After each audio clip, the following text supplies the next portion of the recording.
국회로 가보겠습니다. 윤석열 대통령이 내일 내년도 예산안 시정연설을 위해서 국회를 방문할 예정인데요.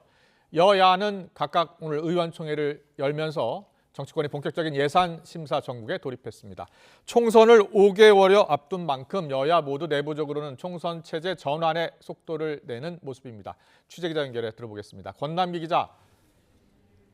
네, 국회입니다. 네, 내일 윤 대통령 예산안 시정연설이 있는데요. 거대 양당 예산 심사 준비에 본격 착수했다고요? 네, 그렇습니다. 국민의힘은 오늘 오전 의원총회를 열고 11월 예산 전국의 주요 과제 등 관련 전략을 논의했습니다. 여소야대 상황에서 야당의 공세가 만만치 않을 것 같다며 각 상임위 단계부터 철저하게 대응하자는 말이 나왔는데요. 국민의힘은 연구개발 분야나 소상공인 지원책 등 꼭 필요한 민생 예산은 예산 심의 과정에서 다시 늘릴 수도 있다는 입장인 것으로 전해졌습니다. 다만 민주당이 노란봉투법과 방송 3법을 다음 달 9일로 예정된 본회의에서 처리하겠다고 나선 것을 두곤 대통령에게 거부권 행사를 건의하겠다며 반발했습니다. 정략적 의도로밖에 볼 수 없습니다.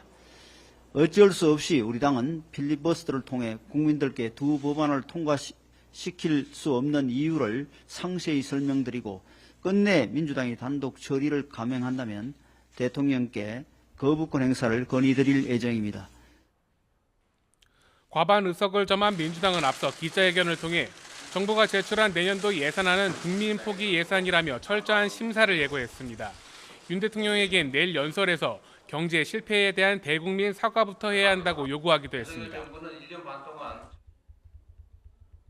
이번 시정연설에서는 이런 국민의 고통에 제대로 응답하기를 바라고 민생과 경제를 살리기 위한 실질적 대책이 마련되기를 기대합니다.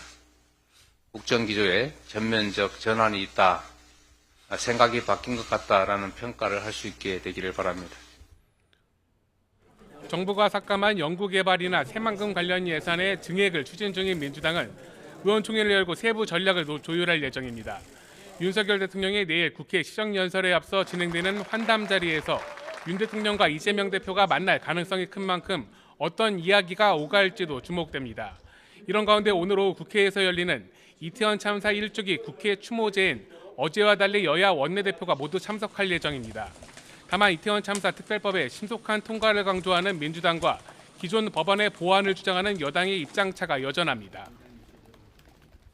내년 4월 총선 이제 5개월여 앞으로 다가왔습니다. 여야가 총선 체제 전환에 속도를 내고 있다고요? 네, 앞서 이뇨한 혁신위를 띄웠던 국민의힘은 선거 전략과 공천 룰 등을 논의할 총선 기획단도 조만간 출범시킬 예정입니다.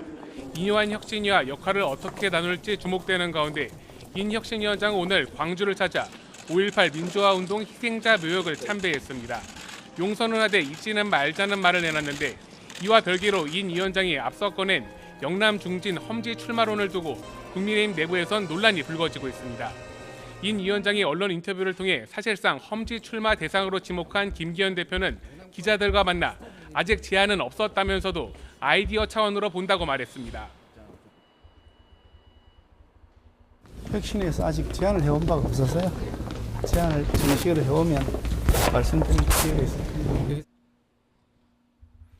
민주당 역시 총선기획단 준비가 마무리 단계에 들어선 모습인데 당내에선 비명계를 중심으로 반발이 거세지는 모습입니다. 총선기획단장을 친명계 조정식 사무총장이 맡을 가능성이 큰 상황인데요. 비명계 일각에서는 이른바 공천학살을 우려하는 목소리가 커지고 있습니다. 이런 앞으로 있을 공천이나 여러 가지 당무 운영에 있어서 공정치 못한 불공정한 처사들이 많을 것이다. 이런 깊은 조사무총장이 실제로 부신을 하고 있는 거죠. 조사무총